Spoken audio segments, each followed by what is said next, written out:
नमस्ते सीताराम, आप सबका स्वागत है हमारे साथ। देश की जानी मानी मशहूर न्यूज एंकर हैं चित्रा त्रिपाठी जी। शुक्रिया, बहुत धन्यवाद। हमारे गोरखपुर से हैं और मुझे बहुत अच्छा लग रहा है। जब जब इन्हें देखता हूं तो मन खुश हो जाता है।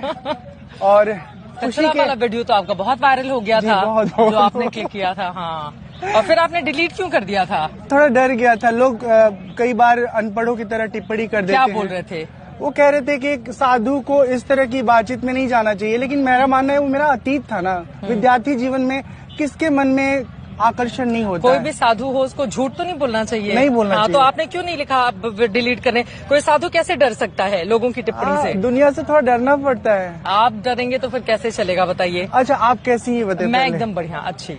गोरखपुर की यादों के बारे में कुछ बात करें। गोरखपुर की यादें तो मैं, घर है गोरखपुर, भाई बहन मम्मी पापा सब लोग रहते हैं, आना जाना लगा रहता है। गोरखपुर की एक एक खबर मेरे तक पहुंचती है, तो यादें नहीं, वो मेरे साथ चलता है गोरखपुर हमेशा। आपका जो पूरा सफर है वो बहुत संघर्षों से भरा है। मुझे बहुत सारा दृश्य याद है। ये ठीक बात है कि आप हमें नहीं जानती रही, कभी नहीं जानती रही हैं, लेकिन हम दूर से बहुत सारी जिंदगी का किस्सा और आपके जीवन का सफर देखते रहे। जब आप क्यों नहीं जानते रहे? आप मेरा पीछा करते थे साइकिल से, आप क्या रहे कि नहीं जानते रहे? जानते रहे भाई। जब मैं बताइए अपनी कहानी, खुद ही बता दीजिए। जो डिलीट करना पड़ा था आपको? मैं जो है जेडी में था। हाँ, जूनियर डिवीजन में। और आप एसडी सीनियर में थी। मतलब हाँ। उसमें मिला था बीए वाला सीनियर जो होता है, तो करीब 3 साल का फासला था। बट लड़कियों की उम्र पता नहीं चलती। चित्रा जी आई और हमारा 44 बटालियन था। हम एक साथ कई बार परेड करने का आसपास वातावरण पाते थे। तो जब ये परेड करके निकली तो उसी समय मैंने सोच लिया था कि आज मैं फॉलो करूंगा कि ये देखते हैं किस तरफ रहती हैं, कहाँ जाती हैं। जब आपने चलना शुरू किया तो पीछे पीछे हम चले और जैसे ही आपने ना विश्वविद्यालय के प्रवेश मार्ग से परिसर में प्रवेश किया, हाँ।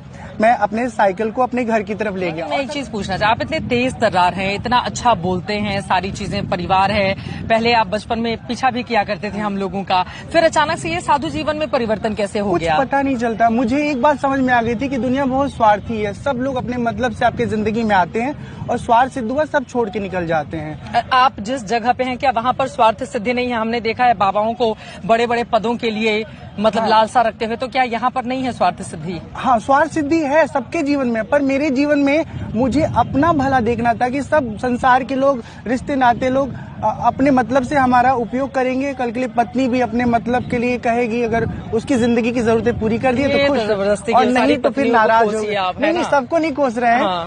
हम भी कभी कभी सोचते हैं कोई अच्छी सी मिल जाए तो शादी कर लेते हैं। अच्छा है बेचारा ऐसा अब बना। तो अभी मिली नहीं है कोई आपको? अभी मिली नहीं है।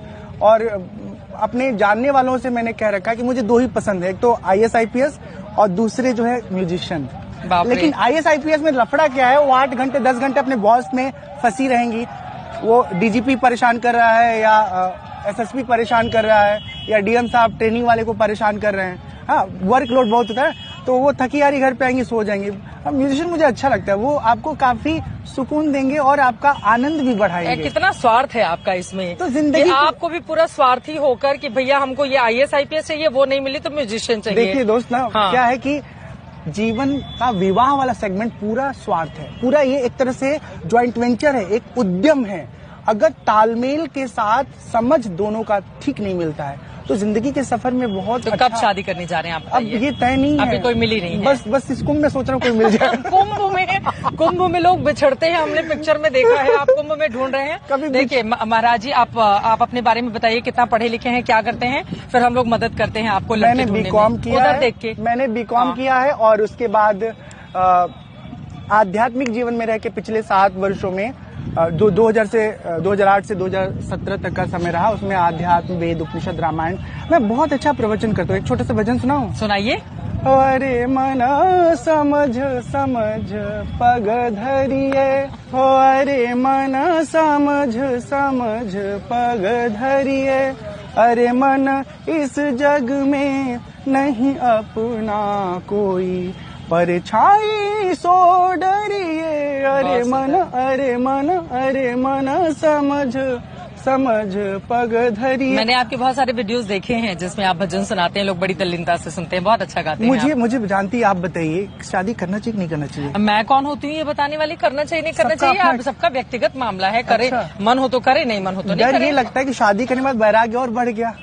वैराग्य किस चीज से? परिवार से? परिवार से, दुनिया से, विषय वासना। नहीं, फिर आप दूसरी लड़की की जिंदगी खराब करेंगे अगर आपके मन में पहले से इस तरह के सब विचार बातों हैं से तो। बीच में ऐसे द्वंद में फंसा ना कि 15 साल जो व्यक्ति अकेला जीवन जी चुका है, क्या वो किसी के साथ जी आपकी कितनी पाएगा? उम्र है? 37 रन कर रहा है। 37 नहीं तो आप सोच समझ के ऐसा नहीं हो, मतलब ये तो किसी और का जीवन नहीं खराब बस करना इसी चाहिए। दुविधा में पड़े हैं। गंगा मैया से प्रार्थना किया तो विरक्त बना दो, गंगा मैया प्लीज या तो बाबा जी आसक्त को बना। आप एक अच्छी सी इनके मन मुताबिक लड़की प्रदान करें, हम लोग ये कामना करते हैं, ठीक है, ताकि इनको फिर किसी और का पीछा नहीं करना पड़े। खैर वो बहुत पुरानी बात नहीं, है। पीछा बताऊं आपको, सच में हम किसी का पीछा नहीं करते। मेरे फोन का कोई भी एक्सेस ले सकता है कभी भी, 24/7 मैं व्हाट्सएप लिंक कर सकता हूँ। हाँ। ऐसा कुछ मैंने घाल में नहीं रखा। 15 साल अकेले जी रहा हूँ। अच्छा। कोई दिक्कत नहीं है। कैरेक्टर वाइज सब कुछ बहुत अच्छा है। मैं जानती हूँ आपको भैया, बस बहुत ये है प्यारे कि हैं, मैं अच्छे थोड़ा इंसान हैं। हंसमुख हूँ, खुले मन का हूँ। मुझे लगता है ना कि जैसे मैं आपसे मिलकर बात कर रहा हूँ, ठीक है, किसी और का बोली अच्छा लगा, गाना अच्छा लगा, कुछ भी क्रिएटिविटी पसंद आई, आप खुल करके खुले आसमान में बतिया रहे हो। आपकी पत्नी जो फुसुर फुसुर जल रही है कि देखो हमको छोड़ के उनसे बतियाया जा रहा है। भगवान मतलब आप, अच्छा, आप आगे। मैं एक बस बात खत्म करता हूँ। क्या है ना कि हमारे समाज में एक बहुत बड़ी एक ट्रेजेडी है कि हम विवाह करके ना लोगों को कैद करना चाहते हैं। कैद नहीं करना चाहिए। शादी करो और खुली जिंदगी उसे दो, खुला जीवन जियो। विवाह के बारे में मतलब मुझे लगता है कि हर समय बदलते उसके साथ उसका अलग अलग स्वरूप आता है, तो मुझे लगता है कि जो जिसमें सुविधाजनक है उसको वैसा कर लेना चाहिए, है ना। लेकिन ये भी सच्चाई है कि सनातन धर्म में विवाह का अपना एक महत्व है और उसको इग्नोर नहीं करना चाहिए। लेकिन हमको सबसे बड़ा बात ये लग रहा है ना कि विवाह कर लेने से कैरेक्टर डिस्प्यूट वाला मामला खत्म हो जाएगा। नहीं, सिंगल कैरेक्टर ऐसा है कि अगर आप सिंगल है ना 60 उम्र में। नहीं, मैं आपको बताऊं, अगर हम लोग इस तरह की बातें करेंगे, आप तो खैर खुद ही मौज से आते हैं, आप बाबा हैं इतने बड़े, डिजिटल बाबा हैं। मुझे ऐसा लगता है कि हम लोगों के हम जिस संसार में रहते हैं या जिस सनातन धर्म को लेकर आगे बढ़ते हैं वो बहुत बड़ा है और वहां पर एक दो साधु सन्यासी नहीं है, वहां पर आपको लाखों साधु सन्यासी मिलेंगे और उन लाखों लोगों में से न जाने इतने कैसे होंगे जिसको हम लोग कभी जानते भी नहीं होंगे, लेकिन उनकी अपनी श्रद्धा है, अपनी कामना है, सनातन धर्म के लिए अपनी लड़ाई है, वो बहुत लंबे समय से उसके लिए संघर्ष कर रहे हैं।